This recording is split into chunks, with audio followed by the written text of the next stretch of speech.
So statistically speaking, 70% of women file for divorces. Really? Yes. 70%. That's a lot. Yeah. And I made a video about this earlier, and I don't think it's because women love getting divorced. I don't think that's it. I think it's because it's human nature that if something will benefit you, when you have two people who've been fighting, who allow that tension to turn into an argument, and that argument to be unresolved and turns into frustration and anger, and it eventually builds up to hate, you have people who are trying to get over on each other, you know what I mean, as human beings. And if it works in someone's best interest to get divorced, I'm trying to make sense of why 70% of divorces are initiated by women, right?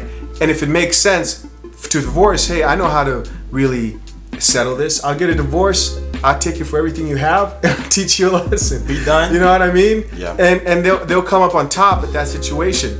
But the other angle of why 70% of women file for divorces could be that men are really that bad of human beings. It's like, it's okay to say that, but I don't like that either. I don't like putting a blank statement saying most men are just terrible people and deserve, you know, what we're talking about here. But that's why he brought up what he's bringing up now. No, I definitely feel you. The statistics for marriage being 70%, that's crazy. Isn't that something? And it truly does beg the point, like, what has truly changed since the time of, like, your parents or their parents' parents, right?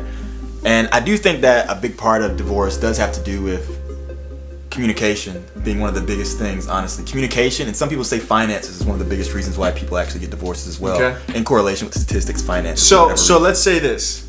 If finances are a reason why, number one reason why divorces happen, and women initiate 70% of divorce, do we have a reason why those women are leaving these men?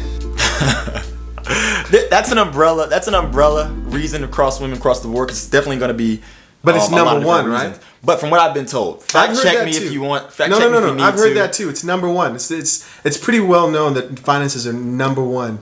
And I want to know the situation that leads to that. Like, was it that somebody lost their job and now we're in complete distress, and that is causing other emotions to come out? And now I we mean, have to does divorce? it matter? You know what I mean? Like, why is it that when the money is not, it really makes you think like, what's really important in a marriage? Well, that's the point. I think it shouldn't matter. I think people over time have gotten desensitized, and for whatever reason, they think that marriage is some type of fairy tale where everything's supposed to be perfect, and they kind of forget the agreement they had when they walked up to the altar, which explicitly states through richer or through poor. And a lot of stresses come with richness and being poor. A lot of stuff, right?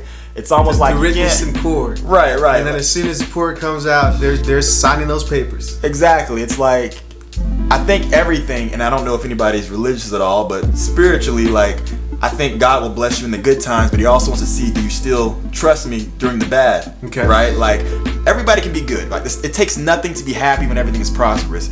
Where you really kind of find the challenge, I think, is when things kind of hit the rock bottom. It's like, hey, are you still that strong? You still got that same energy? You still got that same love? I think that's where marriage when things are going really bad. things are going really bad. Yeah. Yeah. I also like to think of this, man. It really shows you how important money is. Resources, to be more specific. People want to ask, well, why does the man have to be the breadwinner? It's not the case in my situation. Well, just take those two statistics together, right? 70% of divorces initiated by women, and the number one reason people are getting divorced are financial reasons. Probably infidelity is probably like number it's in there.